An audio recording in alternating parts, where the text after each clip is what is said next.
solidification. What is the definition of solidification or process?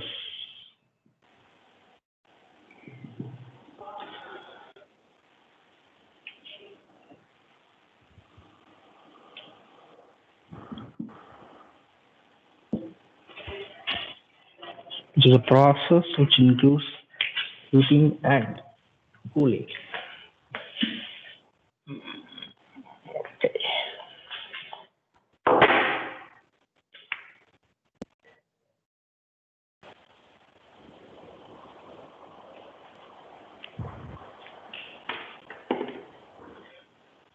So let me to draw the figure because we have some problems here. Let me to draw first.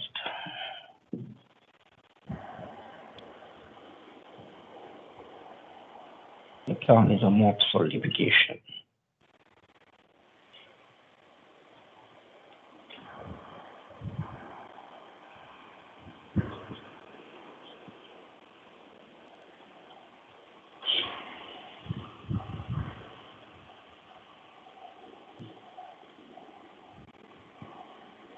Crystal growth and the third one is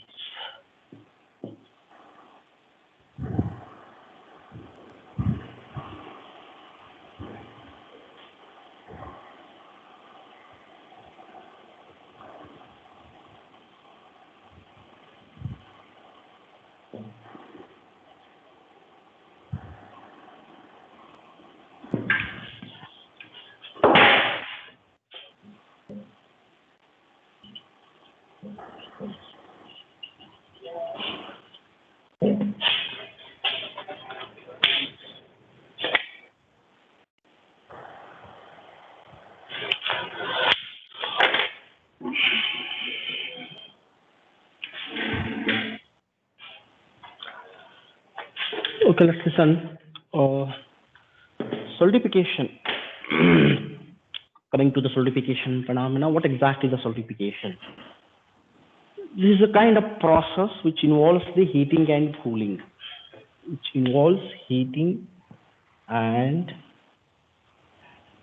cooling.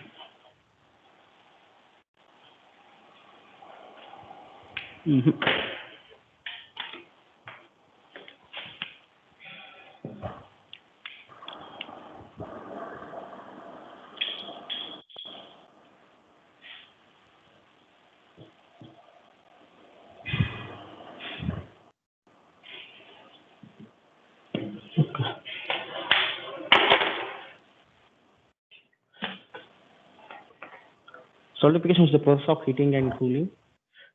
Heating and cooling of what? So heating and cooling of solutions, liquid solutions. Just I will clear about the solidification definition of solidification, which is the process of heating and cooling the solution. Solution in the sense two liquid solutions. Sorry.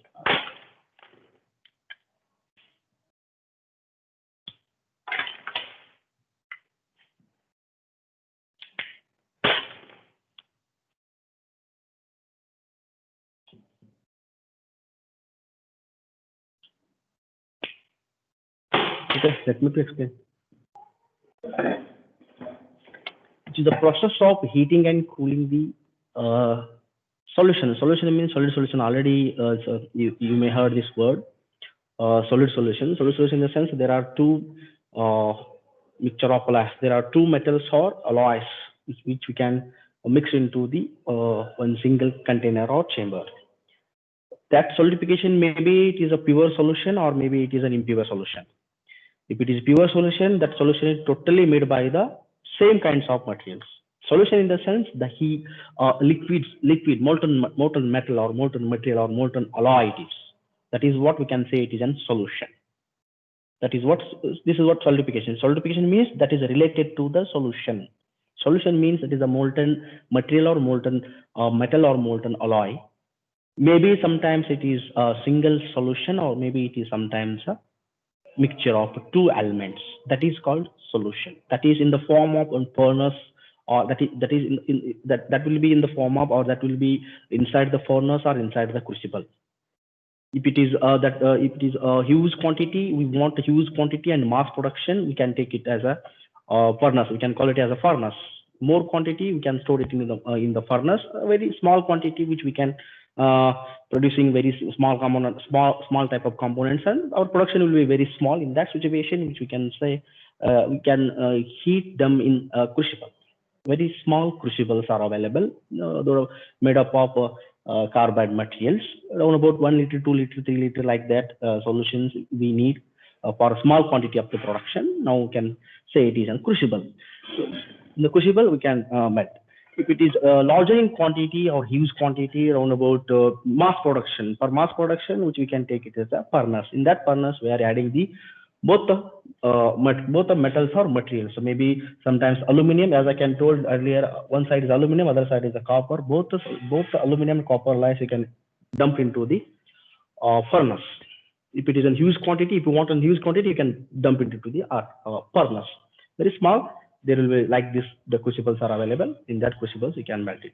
After heating that solid samples inside the furnace or the crucible, that is depending upon you. After heating these solid components, they turn into the liquid. That we can say it is a solid solutions for the solidification.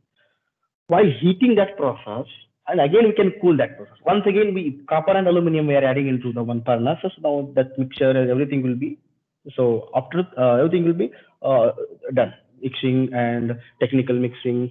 So there are a lot of work is there. After mixing thoroughly by following all the techniques and criteria, thereafter what we can get that the mixture of the solution, then we can start the solidification, the heating and cooling.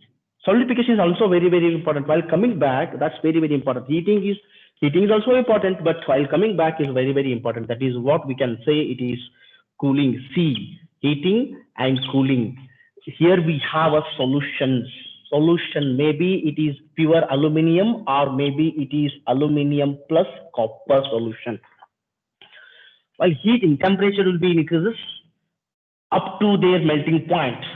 Both copper and aluminum up to the melting point, which we can heat these alloys or components or substance. Once we reach the melting point around about 900 degrees Celsius, assume it is. Now, once we reach the 900 degrees Celsius, 900 degrees Celsius is the melting point of both the alloys. Now, which we can get, that is what liquid solution. Now, these all solid components are turned into the liquid at around about 900 degrees Celsius. I hope you understand now. Because initially these are in the room temperature, they are in the form of solid. 100% is of solid here. Rise the temperature from the room temperature to the 900 degrees Celsius. 900 degrees Celsius is the critical temperature of both the alloys. Now these two alloys are turned into a liquid state. Now it is 100% is of liquid at round about 900 degrees Celsius. 100% is of liquidity. This is phase 1 and this is phase 2. In between, we have one more phase, that is what? Secondary phase. This is also primary. We can say this is also primary phase. This is also single phase. Now this is also a single phase. But in between at around about 500 and about 200 to 500. So we may get half liquid and half solid. That is what we can say it is second phase, binary phase. Binary phase. You may identify, you may determine, or you could identify, sir, not completely liquid, not completely solid. That is what we can say it is a binary phase. At around about 900 degrees Celsius, completely liquid. Okay, once we get complete liquid, this is what? A sufficient heating. The sufficient heating. Sufficient heating means we want 100% of liquidity. Once we reach the 900 degrees Celsius, hold that temperature for some period of time. Hold this 900 degrees Celsius for some period of time, because the entire amount, entire solution or entire component, entire alloy materials, they will turn into the liquidity. That's what we have to hold for 10 to 15 minutes. That holding time is depending upon quantity which we can take. If you are taking 5 kg, 6 kg, 7 kg, 8 kg, how much you want, you can take. That time, that duration, that is depending upon, holding time is depending upon the quantity which we are taken. That everything will be calculated based on that quantity which we can hold the time. Means this 900 degrees Celsius, we need to hold for some period of time. After that, now the second step or second stage. This is the first stage, and this is the second stage, we can say it is. This is what cooling stage. How it's important, like that, this is very, very important, because the cooling is very, very important. While coming back means cooling, the temperature, that is depending upon you only, that is depending upon the requirement, that is depending upon the mechanical properties. If you come back very fast, around about 900 degrees Celsius is there here, immediately if you cool this solution, immediately cooling means immediately we can take them into the freezing point or refrigerator, or immediately your temperature is drops down to 900 degrees Celsius to 0 degrees Celsius or minus 0 degrees Celsius, like this. You can just transfer that liquid into the suddenly that hot liquid into the 0 degrees Celsius or minus degree Celsius or less than room temperature. This is what we can say it is a faster rate cooling. This is what faster rate cooling. While doing, you may get some kinds of mechanical property. But some people, sir, what they will slowly cooling. There are so many methods are there. While coming back means while cooling, that is what latent heat release. This is a latent heat rise and latent heat release. While coming back, when we are reducing the temperature, that is the so many ways are there. Some people are going for the faster rate of cooling. Fraction of seconds, they will transfer from hot liquid into the immediately solid. Fraction of second.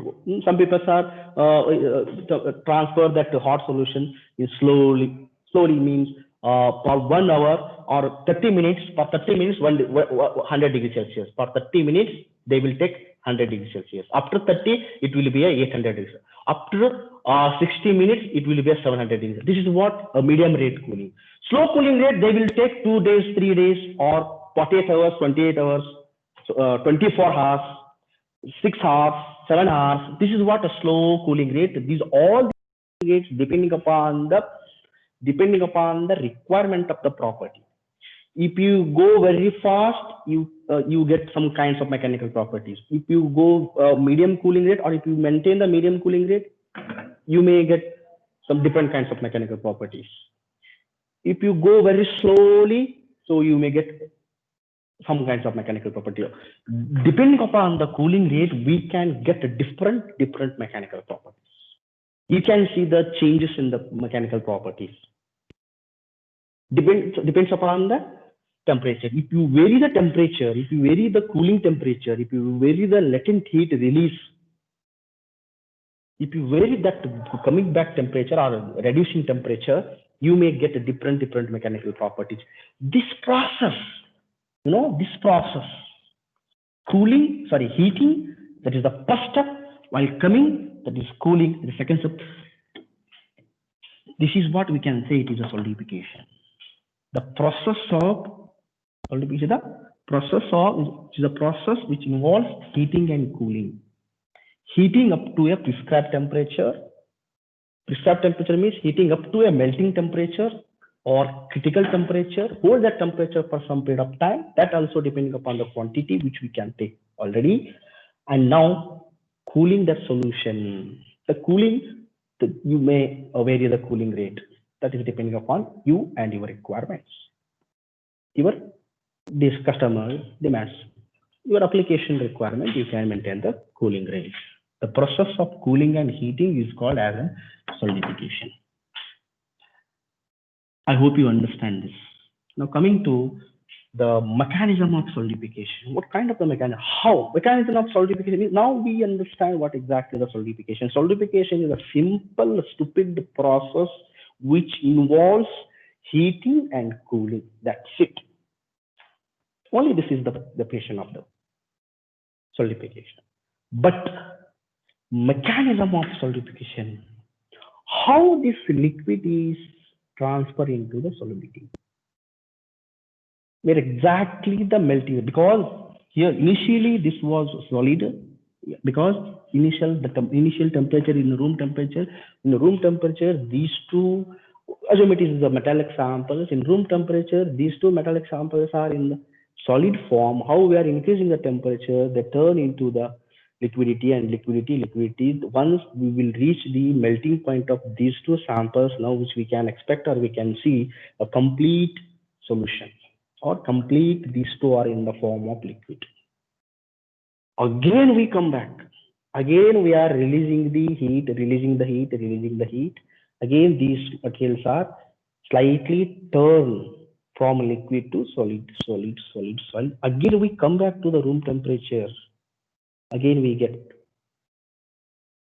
same solid components, but refined, restructured, and enhanced mechanical property structures which we can get, microstructure which we can get, and also in which manner you want. Initially it is like this, after that you want like this or something else, you can make what kind of structures or shape and size, physical shape and size. You may vary the physical shape and size also.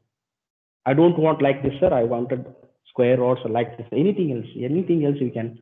So take the pattern and pour into that pattern and solidify it. Means cool them. You may get what you are expecting. Physical shape. You can also vary the physical shape and size. Along with, meanwhile, we are also varying their enhancing their mechanical properties while heating, melting, and again come back. Definitely there will be a changes in the microstructure. Not only we are changing their physical shape, meanwhile we are also changing their inside. That is what microstructure. Changing microstructure, always we can expect the better mechanical properties. Definitely the microstructure will be restructured, refined, and a refreshed microstructure. Always we can expect the more mechanical properties or excellent mechanical properties. Now I'm trying to explaining about the mechanism of solidification. This mechanism takes place in four stages. One is nucleation, and second one is the crystal growth, and third is the dendrite formation, and fourth one is the grain formation. This is the final. So eventually we can get at the end. So this is the dendrite formation. Dendrite formation. Yes. Crystal growth.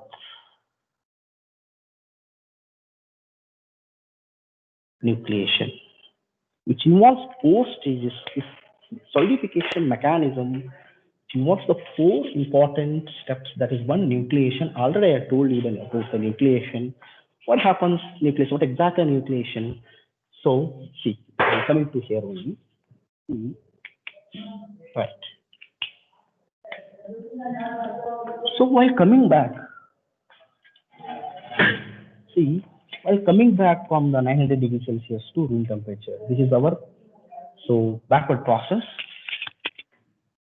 And in previous class, I told you when we are heating the samples, what happens? They are turned into the liquidity. Once they are turned, that solid is turned into a liquid. Once it's solid turned into the liquid, the movement of atoms present in that material, if it is in solid state or liquid state and gaseous state, atoms will be present. But depends upon the state, that atoms will be behaves different.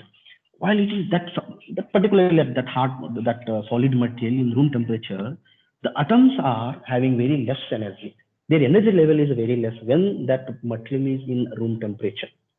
You can take any kinds of the material that is built from the number of atoms that we know already. That's the basic idea we know.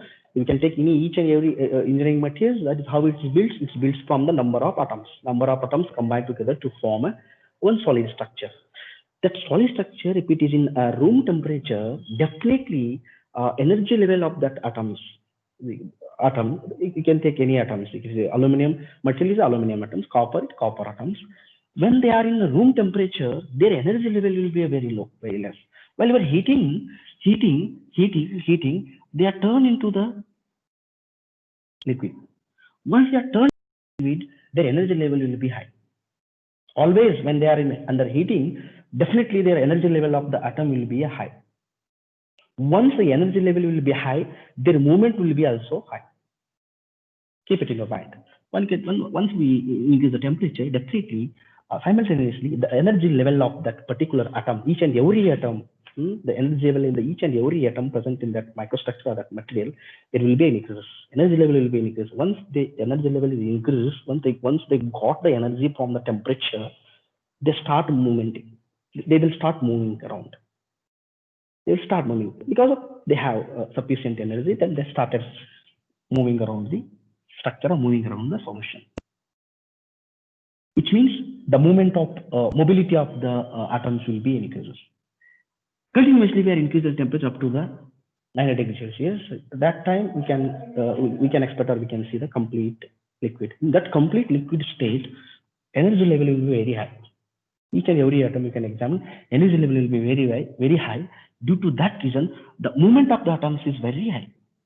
They are coming from here, they are jumping from here to here, here to here. Then that will be a migration of the atom from one place to the other place. We can say it is a migration of atoms. So migration of the atoms is very frequent and so very high because of due to the high level energy. This is what while we are keeping that substance in 900 degrees Celsius. Now we are releasing, coming to this side. Now we are releasing the temperature from 900. Usually the 900 degrees Celsius, atoms, energy level of the atoms is very high. Now I am after 30 minutes, my temperature is around about 800 degrees Celsius. After 30 minutes, my temperature level is around about 800 degrees Celsius. Okay. Now at 900 degrees Celsius, the energy level will be high. How I am going to decrease the temperature? Meanwhile, or in, parallelly, or simultaneously, their energy level will be also reduced. Because of temperature reduced, energy level also be reduced. Next half an hour, temperature will be 700 degrees. Again, the energy level of each and every atom will be decreases. Again, my temperature is around about 500 degrees, and again energy level down. Energy level will be down. Again, my temperature is coming to the 200 degrees Celsius. Again, energy level will be down. Each and every atom, they lose their energy while we are coming down. Again, I'm coming to the room temperature around about 30 degrees Celsius. Total energy level is down or nil. We can say it is nil. Energy level nil. At the room temperature, at 30 degrees Celsius, you can assume it is room temperature, energy level will be nil. Once the energy level nil, what happens? Some of the atoms, a few atoms, or immediately they lose their energy because of our temperature goes on decreasing. Now we are reaching to the room temperature. The energy level in the atoms is reduced down. Once they lose the energy, they will settle at the bottom.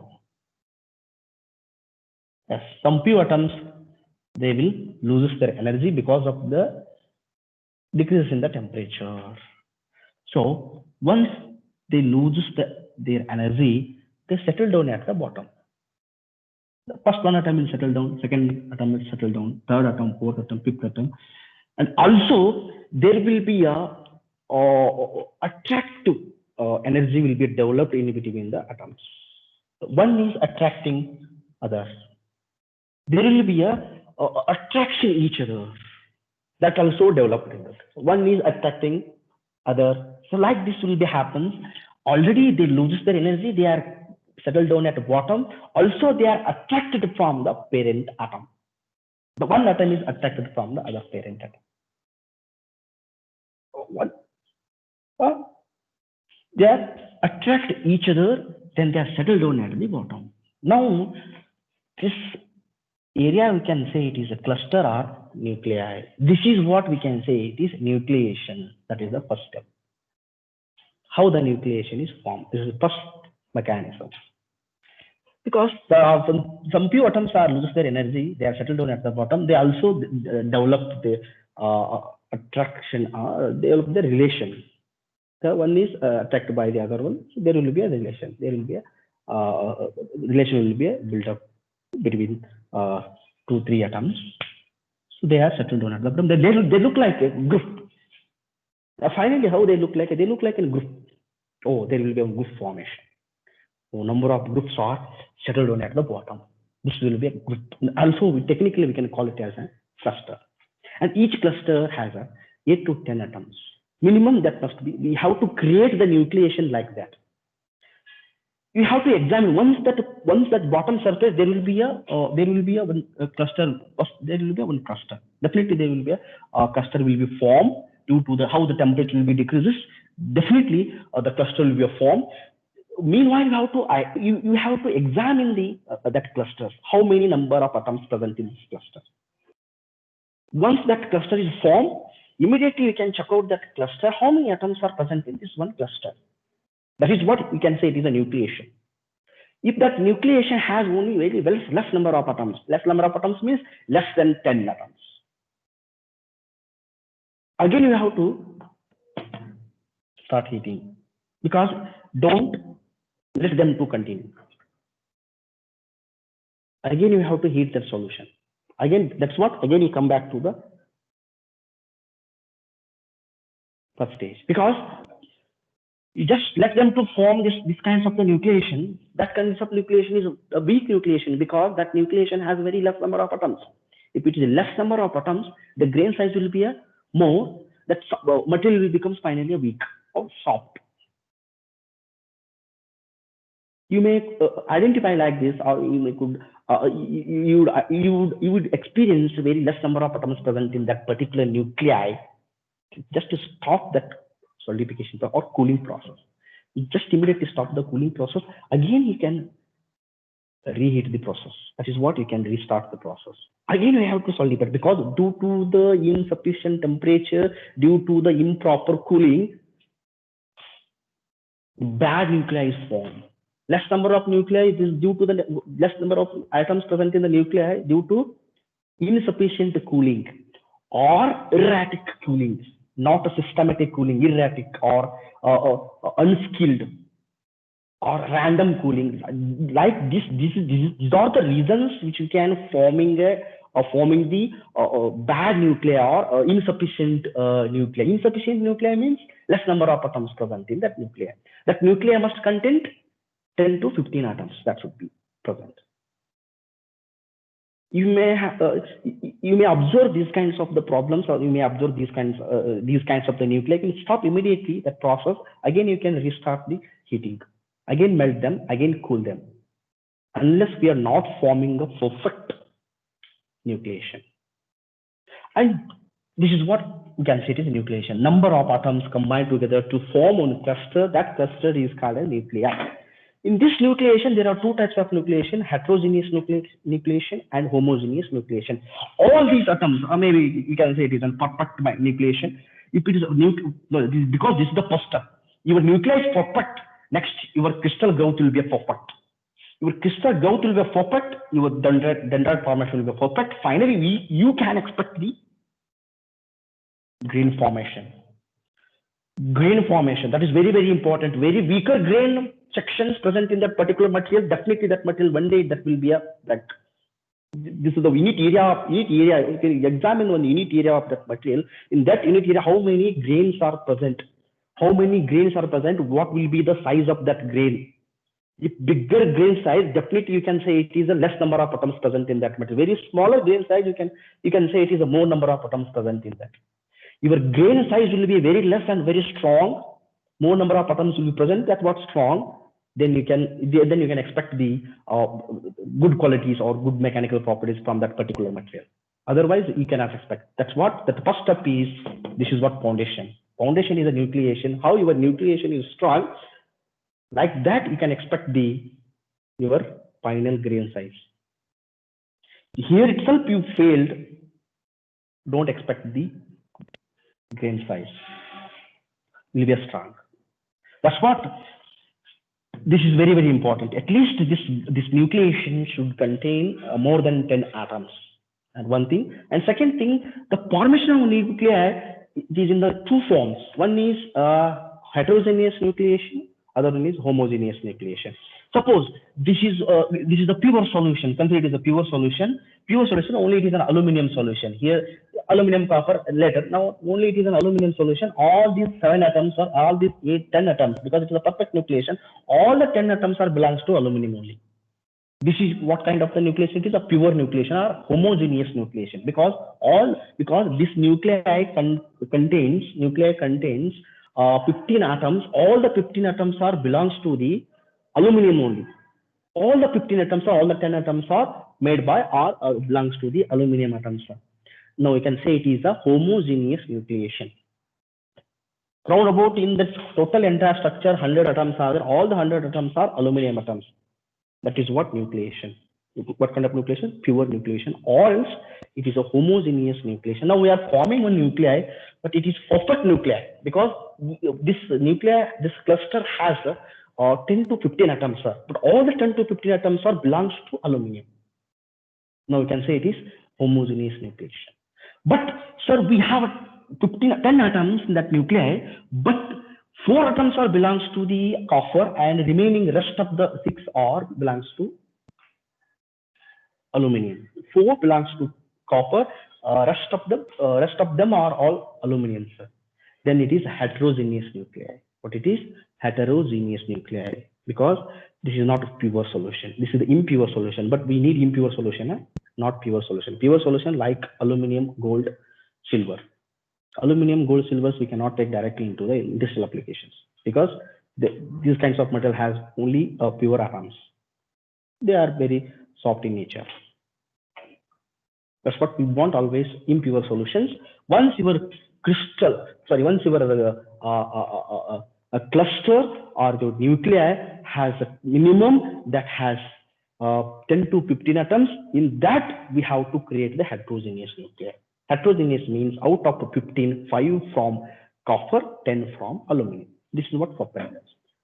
Your aim is to achieve only heterogeneous nucleation. All the 15 atoms are belongs to copper only or aluminum only. This is what homogeneous nucleation. Always in our mechanical applications, we want heterogeneous nucleation, not homogeneous nucleation. Hope you understand. This is what is nucleation. After that, after the nucleation, okay, nucleation is formed. How it is? It is a combination of 10 to 4. So 10 to 15 atoms. This is what nucleation now we are getting. Right. This is what nucleation. Again, our temperature will be going on reduce. At room temperature, we get some crystal, some cluster. That is what nuclei. Around about 10 to 15 atoms are settled down at the bottom at around about 30 degrees Celsius. Again, your temperature 28 degrees Celsius. Again, one more cluster will be formed here. Yes, one more cluster. Again, 15 atoms are combined together to form one more cluster. Again, one more branch opened here. Again, one more branch opened. Means this is also one more other one cluster. This is a nuclei 1, nuclei 2, nuclei 3. Like this will be how the temperature will be goes on decreasing. Like this nuclei is 1, 2, 3, 4, 5. Like this, the number of branches will be opened. All these number of, this is 1 nuclei, 2 nuclei, 3 nuclei. This look like a crystal growth. This process we can say it is a crystal growth. That is the second step. Number of nuclei combined together to form a crystal growth. Number of atoms combined together to form a nuclei. In nuclei, number of atoms combined together to form a nuclei. Number of nuclei combined together to form a crystal growth. Nuclei 1, nuclei 2, nuclei 3, all together, we can say it is a crystal growth. Atom 1, atom 2, atom 3, atom 4, atom 4, atom 5, atom 6, atom 7, all together, we can say it is a nuclei or cluster. Hope you understand. Now, number of nuclei combine together to form a crystal growth. This is the second step. Again, our temperature is reduced 20 to 10 degrees Celsius. Very below room temperature, very cooling temperature. Again, what happens now? Again, one more nuclei is formed here. The number of branches will be formed. Number of branches will be formed. So number of branches will be formed. It is look like this, like this. This look like it is a tree structure, like this. Because of the temperature goes on reducing. Atoms also goes on. So losing their energy levels, low, like this will be a form, like this will be form, like this. So now it is look like, how it is look like? This is what is a tree structure like this. Tree structure like this.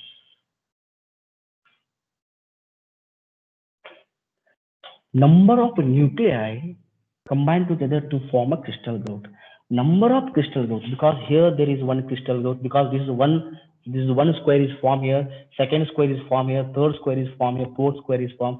This is I can mention 1, this is I can mention 2, this is I can 3, this is I mention 4.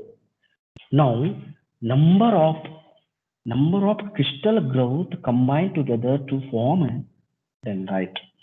This is what dendrite formation.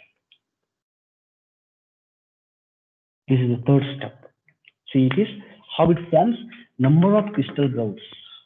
See, one crystal growth, because this is one complete square or rectangular. So 1, 2, 3, 4. These we can say it is a crystal growth. These are from the combination of number of nuclei. How the crystal growth is formed? Combination of nuclei. We can call it as a crystal growth. Combination of the crystal growth, we can call it as a dendrite formation. How the dendrite formation is formed? A number of crystal growth. Number of crystal growths combined together to form a dendrite. Dendrite is formed by joining the number of crystal growths. Again, this dendrite, this is one dendrite, same mirror image of other dendrite will be formed here. Same mirror image of a dendrite will be formed here.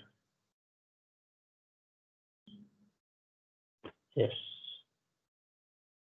Yes, this is initially half. Now same image, mirror image will be formed here. 2 or 3 dendrites combine together to form grain. This is what grain formation. When we get the grain formation, this is what end of the process. Now finally we want the grain structure, grain size, how it is. In terms of size, in terms of atoms. This is this much of time now. This is some of this is the size is there. With respect to their size, how many atoms are present in that atoms? That is very, very important. So coming to the point, so dendrite formation, how the dendrite is formed, that is a combination of crystal growth. How the grain is formed, combination of dendrites, 1 or 2, maybe 3, sometimes 4. 2 or more dendrites will combine together to form a final grain formation. If you hit this grain formation, once you hit this, you will get a dendrite. Once you hit or break this will be split in terms of dendrites. If you hit the dendrites, it is split in terms of crystals. If you hit the crystal, split in terms of nuclei. If you hit the nuclei, it is split in terms of atoms. Hope you understand this. Yes. Each and every atom is very, very important here. 1 atom, 2 atom, 3 atom, 4 atom, 5 atom, 6 atom, 7 atoms, up to 8, 10 atoms are combined together to form a nuclei. Like this nuclei combined together to form a crystal growth. Like this crystal growth combined together to form a dendrite. Number of dendrites are combined together to form the final structure. This is what mechanism of solidification.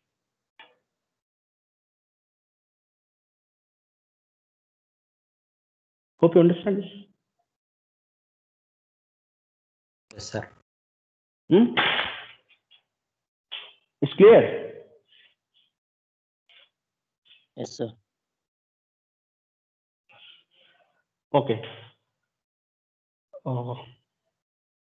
I will give the detailed picture about this. This is only just for understanding purpose I am taking like this.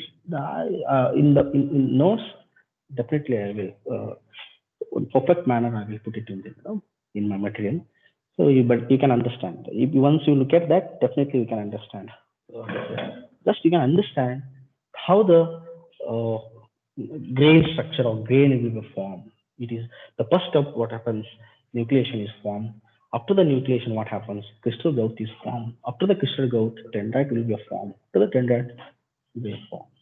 Now you can examine how many dendrites are there in this. 10 dendrites are there. Suppose each dendrite has that is depending upon the nuclei. Calculation, how it's calculation, how many number of atoms is there in one grain size. Suppose that is the aim. I have to know how many atoms are present in one grain size. You first, what we supposed to do? We first go to the nucleation. First to go to the nucleation, or else you can calculate how many nuclei present in this one grain size. In one grain, how many nuclei is there? Sir, in one grain size, 10 nuclei is present. Okay. In 10 nuclei, then just later you can just directly go to the nuclei. In one nuclei, how many atoms that has? Definitely how many number of atoms present in that one material, that one section material. Definitely you come to know. Because this is very, very important. Nuclei always it must contain 10 to 15 atoms. While processing, this is what process. While processing, we have to construct, we have to have this knowledge while constructing the new kinds of materials. Because this is what construction of new kinds of material by mixing the two or more, or you can take a single solution. This is what construction of new sets of materials. We have to have this knowledge because we have to ensure that nuclei should be very strong, means that must contain, that has contain at least 10 to 15 atoms. That's the rule. Okay, I hope you understand this. Tomorrow we'll discuss about phase diagrams, iron carbon diagrams, like that we will discuss tomorrow. So now it's time up. Now I will leave the meeting. Okay, I hope you understand this. Yes. Yes, sir. Thank you.